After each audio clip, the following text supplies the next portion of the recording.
Kendrick Lamar Duckworth was born on June 17, 1987, in Compton, California, a city known for its vibrant culture but also for the struggles and challenges faced by its residents. Growing up in Compton was like living in two worlds at once. On one hand, it was a community full of pride and resilience, where family ties were strong and music was a way of life. On the other hand, it was a place where gang violence, poverty, and crime were everyday realities.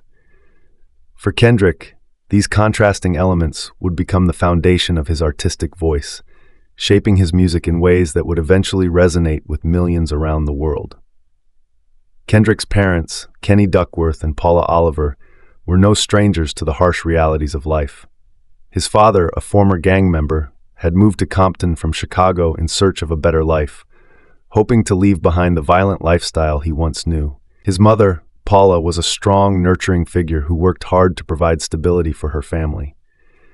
Despite the challenges they faced, Kendrick's parents instilled in him the importance of hard work, education, and staying true to oneself. These values would stick with Kendrick, guiding him as he navigated the turbulent waters of the music industry. From a young age, Kendrick was exposed to a wide array of musical influences.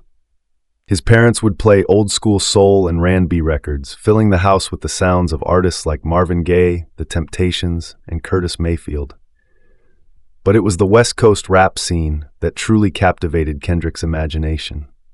Growing up in the 1990s, he was surrounded by the sounds of Dr. Dre, Snoop Dogg, and most importantly, Tupac Shakur. Tupac's music, in particular, struck a chord with Kendrick, not just because of the beats and rhymes, but because of the raw emotion and storytelling that Tupac brought to his lyrics. Kendrick often found himself lost in the world of music, using it as an escape from the realities of his environment. He would sit in his room for hours, listening to albums on repeat, dissecting every lyric, every beat. It wasn't long before he began to see rap as more than just entertainment. It was a way to express his thoughts, his frustrations, and his dreams. At just 8 years old, Kendrick witnessed Tupac and Dr. Dre filming the music video for California Love in Compton. This moment was pivotal for young Kendrick. It was as if the world of hip-hop had come to his doorstep, making the dream of becoming a rapper feel that much more attainable. Inspired by the legends of West Coast rap, Kendrick started writing his own lyrics. His first attempts at rapping were humble, scribbling down lines in notebooks, practicing his flow in the privacy of his bedroom. His early rhymes were reflections of his surroundings, what he saw on the streets, what he heard from the older kids, and what he felt deep inside. These weren't just words on a page, they were the beginnings of a voice that would soon resonate with the world. As Kendrick entered his teenage years, his passion for rap only grew stronger. While other kids were getting caught up in the temptations of street life, Kendrick stayed focused on his craft.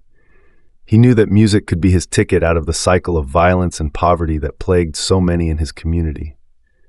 But more than that, he saw music as a way to tell his story, the story of a young black man growing up in Compton, navigating a world full of contradictions and complexities. Kendrick's dedication to his art did not go unnoticed. He started gaining a reputation among his peers as a talented lyricist, someone who could spit bars with the best of them. But for Kendrick, it wasn't just about being the best rapper, it was about making music that mattered. He wanted to create something that would outlast the trends, something that would speak to the struggles and triumphs of his community. The turning point came when Kendrick adopted the stage name K-Dot. Under this alias, he released his first mixtape, Youngest Head Nigga in Charge, in 2003 at the age of 16.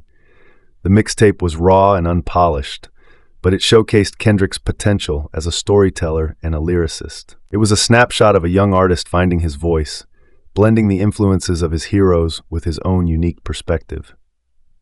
Youngest Head Nigga in Charge made waves in the local hip-hop scene, catching the attention of Top Dog Entertainment, TDE, an independent record label based in Carson, California.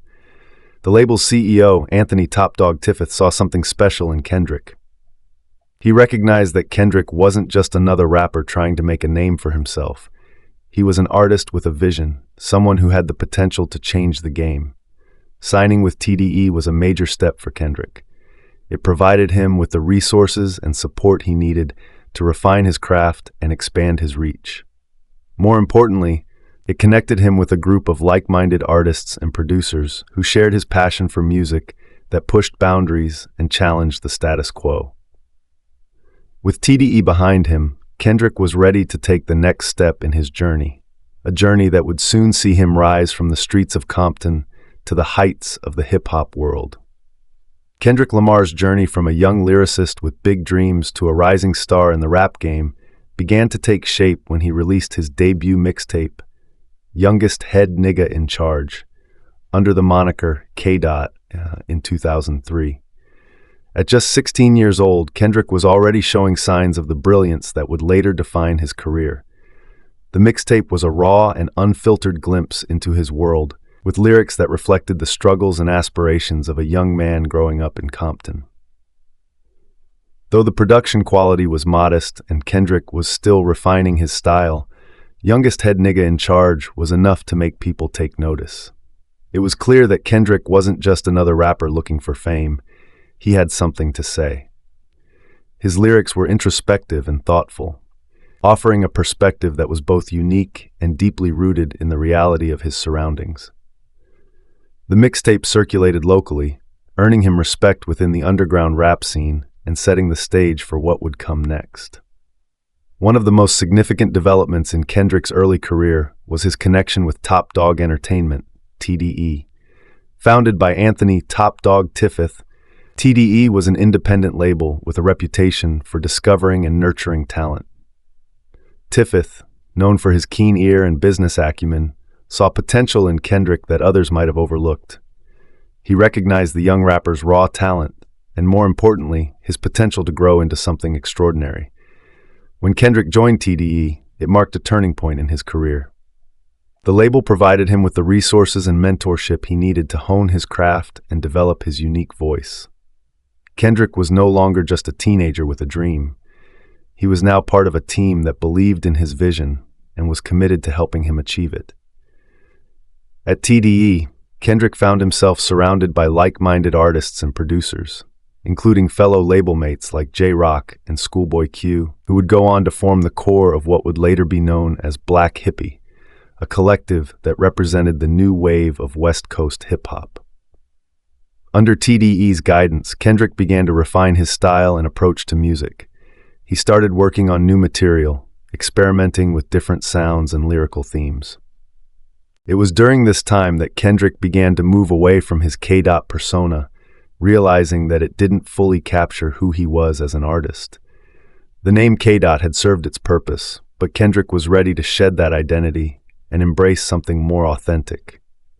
The decision to drop the K-Dot moniker and start using his real name, Kendrick Lamar, was a significant moment in his career. It was a declaration of intent, a statement that he was ready to be himself, to tell his story with honesty and transparency.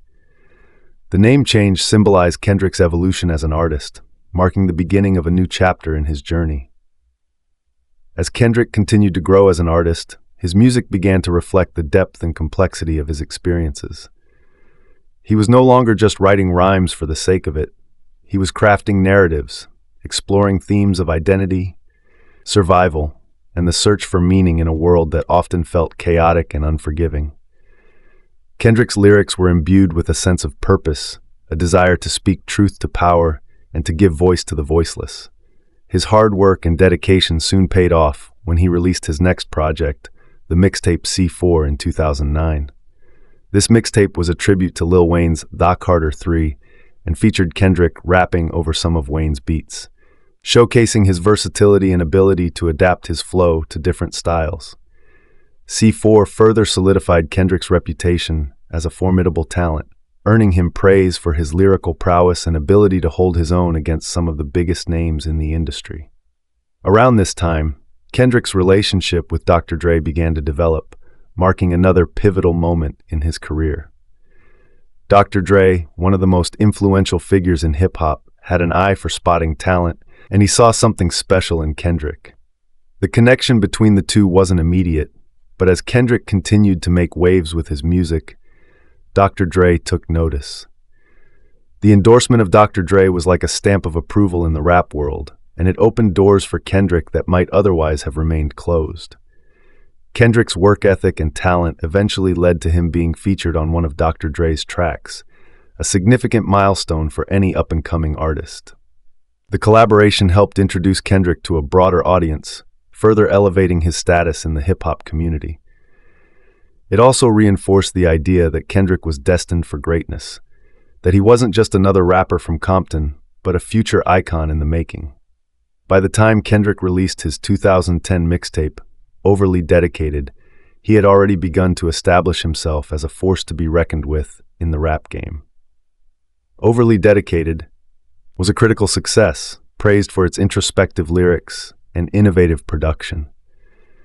The mixtape was a reflection of Kendrick's growth as an artist, showcasing his ability to blend personal storytelling with broader social commentary. It was also a preview of what was to come, an indication that Kendrick was on the brink of something big. Overly Dedicated caught the attention of the music industry at large, leading to Kendrick being named one of XXL's top 10 freshmen in 2011. This recognition was a testament to Kendrick's hard work and the impact he was already having on the hip-hop scene.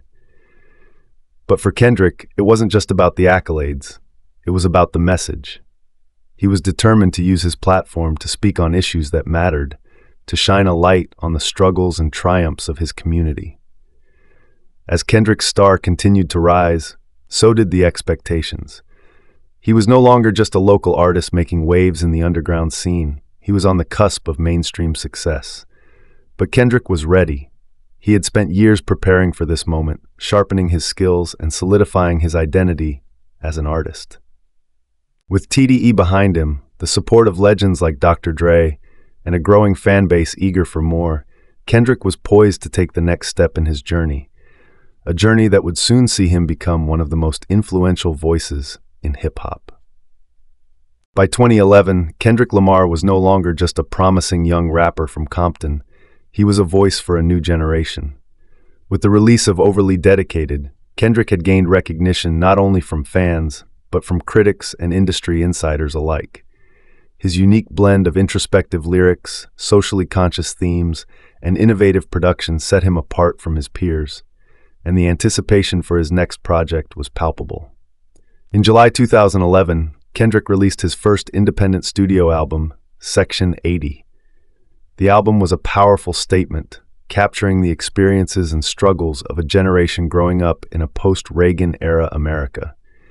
Kendrick used the album to tell the stories of individuals caught in the crossfire of systemic racism, poverty, and violence, issues that were all too familiar to him and the people around him. The album's title, Section 80, was a nod to Section 8 housing, a government program that provided affordable housing to low-income families, which was a reality for many in Kendrick's community.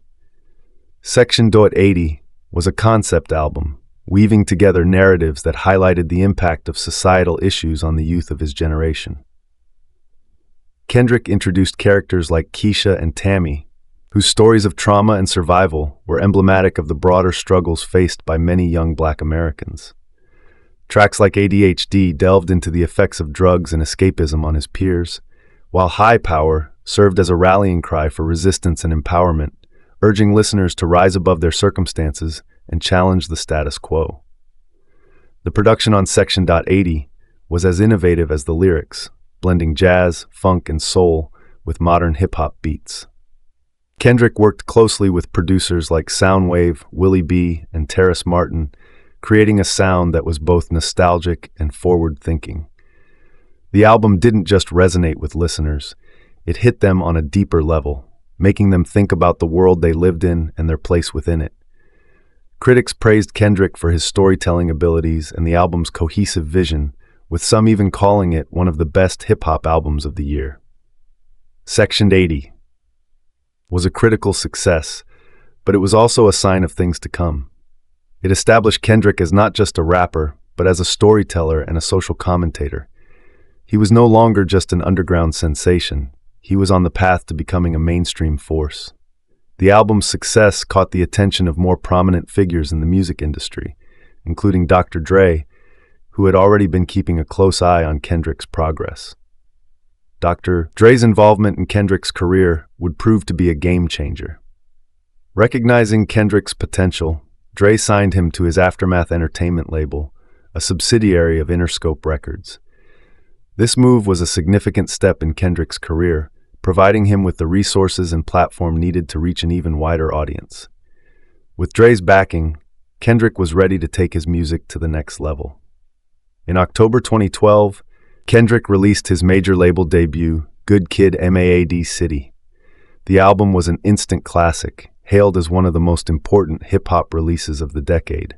Where Section 80 had introduced the world to Kendrick's storytelling abilities, Good Kid, Mad City perfected them. The album was a deeply personal narrative, a coming-of-age story that chronicled Kendrick's experiences growing up in Compton. Good Kid, Mad City was more than just an album. It was a cinematic experience. Kendrick used the album to tell the story of a day in the life of a young man trying to navigate the pressures of gang culture, peer pressure, and the harsh realities of his environment. Tracks like Shireen A.K., A Master Splinter's Daughter, and The Art of Peer Pressure painted vivid pictures of the temptations and dangers that lurked around every corner. The album's centerpiece, Sing About Me, I'm Dying of Thirst, was a haunting reflection on mortality, guilt, and redemption, showcasing Kendrick's ability to convey complex emotions through his music. The production on Good Kid, Mad City was equally masterful, blending West Coast G-funk with modern hip-hop while incorporating elements of jazz, soul, and gospel. Kendrick worked with a team of producers, including Dr. Dre, Just Blaze, and Pharrell Williams, to create a sound that was both timeless and innovative. The album's skits and interludes added to its cinematic quality, tying the narrative together and immersing listeners in Kendrick's world. Good Kid, Mad City was a commercial success, debuting at number 2 on the Billboard 200 and eventually being certified triple platinum by the RIAA. But more importantly, it was a cultural phenomenon. The album resonated with listeners from all walks of life, earning praise for its honesty, depth, and artistic vision. It was a rare example of an album that was both critically acclaimed and commercially successful, solidifying Kendrick's place as one of the leading voices in hip-hop. Critics hailed Good Kid, Mad City as a modern-day masterpiece, with many drawing comparisons to classic albums like Nas's Illmatic and Dr. Dre's The Chronic. The album's success also marked a shift in the hip-hop landscape, as Kendrick's introspective and socially conscious approach to rap began to influence other artists and shape the direction of the genre. Kendrick's rise to fame was meteoric, but it was also well-earned. He had spent years perfecting his craft, and Good Kid, Mad City was the culmination of his hard work and dedication. The album's success opened doors for Kendrick that he had only dreamed of, allowing him to tour the world, collaborate with some of the biggest names in music, and reach a level of fame that few rappers ever achieve. But despite his newfound success, Kendrick remained grounded. He continued to stay true to his roots, using his platform to speak on issues that mattered to him and his community. Good Kid, Mad City wasn't just a personal story. It was a reflection of the broader struggles faced by many young black men in America. Kendrick's ability to turn his experiences into powerful, universal narratives was what made him special, and it was what would continue to drive his music in the years to come.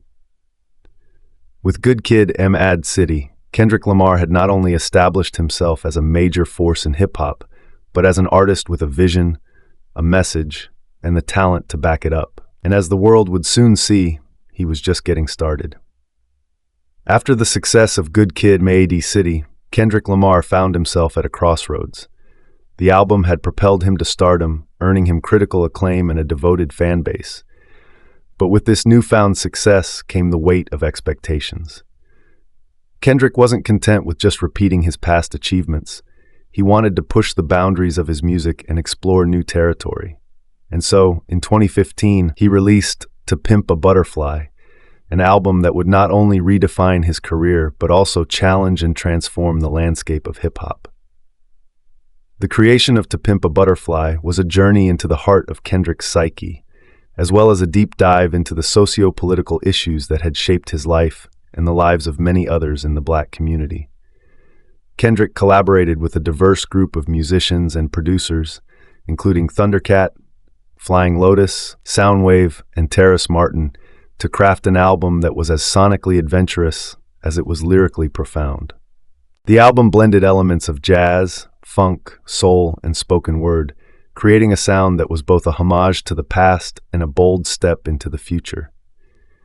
The themes of To Pimp a Butterfly were vast and complex, reflecting Kendrick's own internal struggles and his observations of the world around him. The album tackled issues of systemic racism, inequality, and the exploitation of Black culture, while also delving into Kendrick's personal battles with depression, survivor's guilt, and the pressures of fame. At its core, the album was a meditation on the dualities that defined Kendrick's life, the tension between success and authenticity, pride and humility, anger and hope. The title of the album itself was a metaphor for the transformation of Black artists and their art in a society that often commodifies and distorts their work for profit.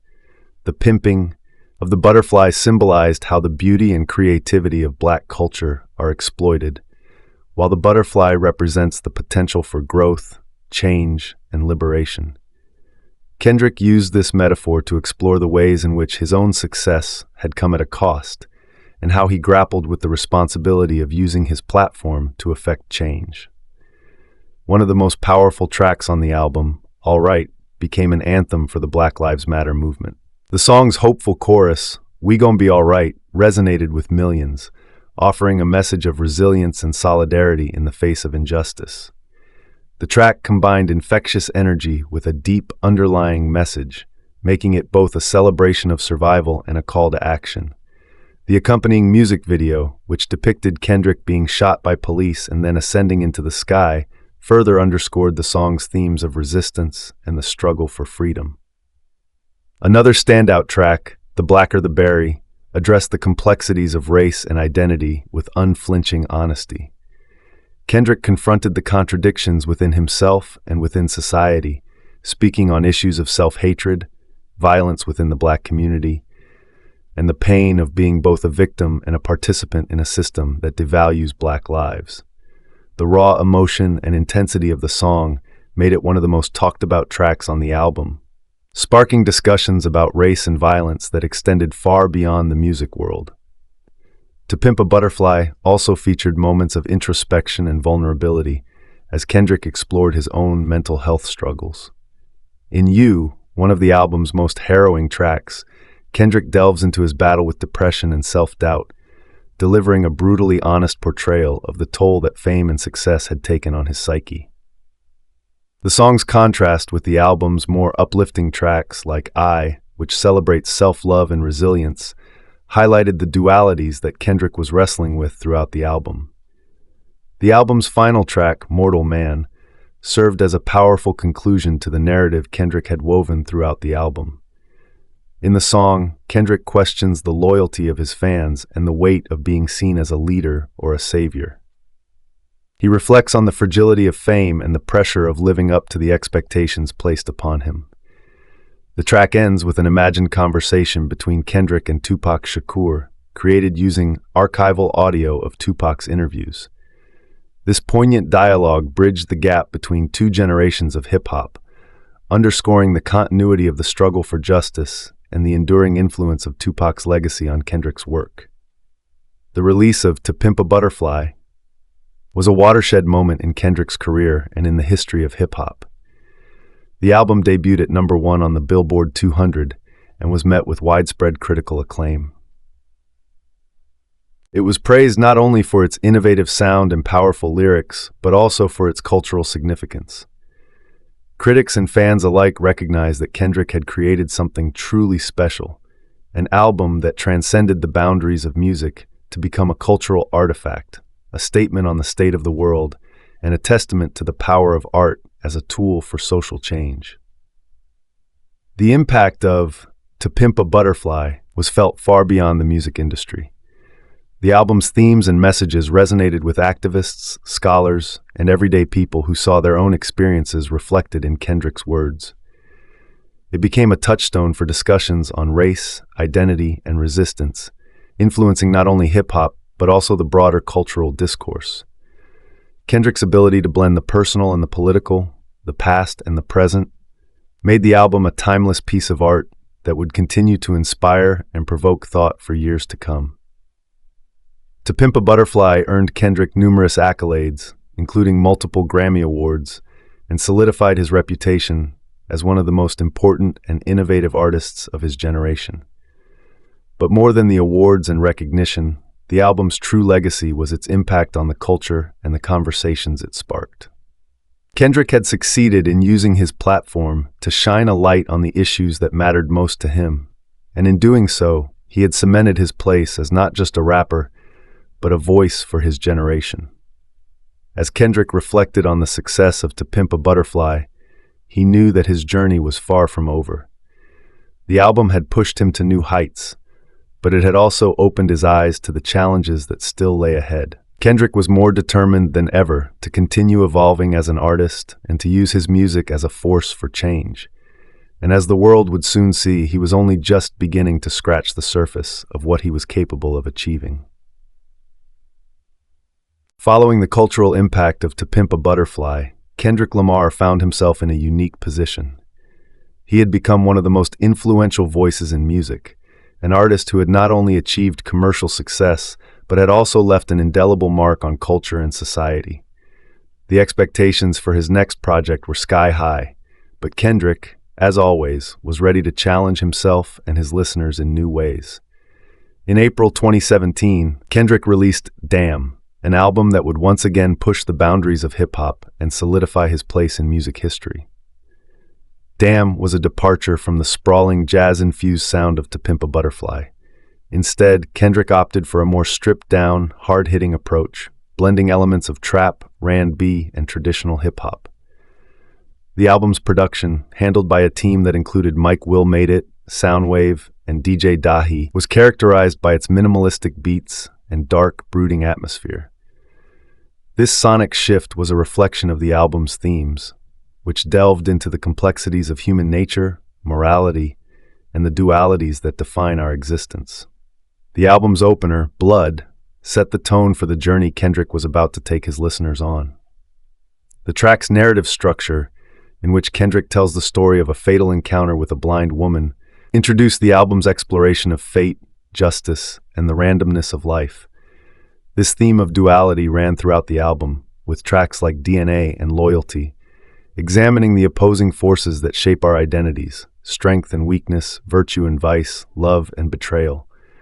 One of the most striking aspects of Damn was its ability to balance introspection with broader social commentary. Kendrick's lyrics were as personal as they were political, delving into his own fears, doubts, and contradictions, while also addressing the systemic issues that continued to plague society. Tracks like Fear and Feel offered a glimpse into Kendrick's psyche, revealing the pressures he faced as an artist, a leader, and a black man in America. Meanwhile, songs like Element and XXX tackled the realities of violence, poverty, and institutionalized racism with unflinching honesty. Damn also featured some of Kendrick's most commercially successful singles, including Humble, which became an instant anthem. The track's infectious beat, produced by Mike Will Made It, and its confident, confrontational lyrics resonated with listeners, earning Kendrick his first #1 single on the Billboard Hot 100. The success of Humble demonstrated Kendrick's ability to create music that was both thought-provoking and accessible, appealing to a wide audience while staying true to his artistic vision. But Damn was more than just a collection of hit singles. It was a concept album with a narrative arc that could be interpreted in multiple ways. Fans and critics alike speculated about the album's hidden meanings and the significance of its track list, which could be played in reverse order to reveal a different story. This level of complexity and depth was a testament to Kendrick's mastery as a storyteller and his commitment to creating art that challenged and engaged his audience on multiple levels. The impact of Damn was immediate and far-reaching. The album debuted at #1 on the Billboard 200, and it was widely praised by critics for its lyrical depth, innovative production, and Kendrick's fearless exploration of difficult themes. But perhaps the most significant recognition of Kendrick's work came in April 2018, when Damn was awarded the Pulitzer Prize for Music. This was a historic moment, not just for Kendrick, but for hip-hop as a whole. Kendrick became the first non-classical, non-jazz artist to win the prestigious award, a recognition that underscored the artistic and cultural significance of his work. The Pulitzer Committee described Damn as a virtuosic song collection unified by its vernacular authenticity and rhythmic dynamism that offers affecting vignettes capturing the complexity of modern African American life. This accolade was a validation of Kendrick's artistry and his ability to elevate hip-hop to new heights, challenging the traditional boundaries of the genre and proving that it could be as profound and impactful as any other form of music. The Pulitzer Prize was not just a personal achievement for Kendrick. It was a milestone for hip-hop, a genre that had long been marginalized and misunderstood by the mainstream. Kendrick's win signaled a shift in the way hip-hop was perceived, both within the music industry and in the broader cultural landscape. It was a moment of pride for the entire hip-hop community, a recognition of the genre's power to tell stories that resonate across generations and cultures. With Damn, Kendrick had once again proven that he was not just a rapper, but a visionary artist capable of pushing the boundaries of music and culture. The album's success and the accolades it received were a reflection of Kendrick's ability to tap into the zeitgeist and create work that was both timely and timeless. But even as he reached new heights of fame and recognition, Kendrick remained grounded, committed to using his platform to speak on issues that mattered and to uplift those who came from the same streets that had shaped him. As Kendrick reflected on the success of Damn and his Pulitzer Prize win, he knew that his journey was far from over. He had accomplished more than most artists could dream of, but he was driven by a desire to continue evolving, to push the boundaries of his art, and to leave a legacy that would inspire future generations. Kendrick's music had always been about more than just entertainment. It was a means of expression, a way to make sense of the world, and a tool for change. And as the world awaited his next move, one thing was clear. Kendrick Lamar had already solidified his place as one of the greatest artists of his generation, but he was far from finished. The future was wide open, and with each new project, Kendrick would continue to redefine what it meant to be a hip-hop artist in the 21st century. As Kendrick Lamar continued to ride the wave of success following the release of Damn and his historic Pulitzer Prize win, it became increasingly clear that his influence extended far beyond the realm of music. Kendrick had always been more than just a rapper. He was a cultural icon, a voice for the voiceless, and a beacon of hope for those who saw themselves reflected in his lyrics. His ability to articulate the struggles and triumphs of his community resonated with people from all walks of life, making him one of the most important figures in contemporary culture. One of the ways Kendrick's influence manifested was through his ventures outside of music. He became involved in various projects that allowed him to expand his artistic vision and impact. Kendrick's collaboration with Nike, for example, resulted in the release of several limited edition sneakers that combined his love for fashion with his commitment to social issues. The designs often featured messages that aligned with his music, emphasizing themes of unity, resilience, and empowerment. Kendrick also made his mark in the world of film and television. In 2018, he produced and curated the soundtrack for Marvel's Black Panther, a film that was celebrated for its portrayal of African culture and its significance for the Black community. The soundtrack, which featured a mix of established and up-and-coming artists, was a commercial and critical success, further solidifying Kendrick's status as a tastemaker and a cultural leader. His involvement in the project highlighted his ability to influence not just music, but the broader entertainment industry as well. Beyond his professional achievements, Kendrick has always been a deeply private individual. Despite his global fame, he has managed to maintain a level of anonymity that is rare for someone in his position. Kendrick's personal life, including his relationship with his longtime partner, Whitney Alford, and the birth of their daughter, has remained largely out of the public eye. This intentional privacy reflects Kendrick's desire to keep his family life separate from his public persona, allowing him to navigate the pressures of fame while staying true to his values. Kendrick's commitment to his community has never wavered. He has remained connected to his roots in Compton, often returning to give back through various charitable efforts and initiatives. Whether it's donating to local schools, funding after-school programs, or supporting community organizations, Kendrick has consistently used his platform to uplift those who are often overlooked by society. His actions speak to the values he was raised with, values of hard work, humility, and a deep sense of responsibility to give back to those who helped shape him. As Kendrick's career has evolved, so too has the anticipation for his future projects. Fans and critics alike have eagerly awaited new music, speculating on the direction he might take next. Kendrick has always been known for his ability to reinvent himself with each album, pushing the boundaries of hip-hop and challenging the status quo. His ability to blend personal introspection with social commentary has made each of his releases an event, sparking conversations that go beyond the music itself. In recent years, Kendrick has hinted at a new chapter in his career, one that could see him exploring new creative avenues. Whether it's through music, film, or other forms of artistic expression, there is no doubt that Kendrick will continue to influence and inspire. His legacy is already secure, but it's clear that he has much more to offer. As he once said, "I've got a lot more work to do," and those who have followed his journey know that whatever comes next will be worth the wait. Kendrick's influence on the next generation of artists is already evident. Many up-and-coming rappers cite him as a major inspiration, both for his lyrical prowess and for his commitment to using his music as a tool for change. Kendrick has shown that it's possible to achieve commercial success while staying true to one's principles, and this has paved the way for a new wave of socially conscious artists who see hip-hop as a platform for activism and storytelling. As we look back on Kendrick Lamar's career, it's clear that he has left an indelible mark on the world. From his early days in Compton to his rise as a global icon, Kendrick's journey has been one of growth, resilience, and an unwavering commitment to his craft. He has faced the challenges of fame with humility, using his platform to shed light on the issues that matter most.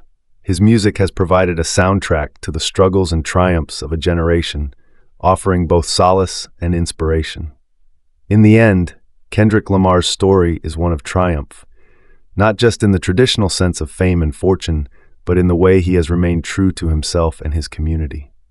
He has shown that it's possible to rise to the top without losing sight of where you came from, and that real success is measured not by accolades, but by the impact you have on others.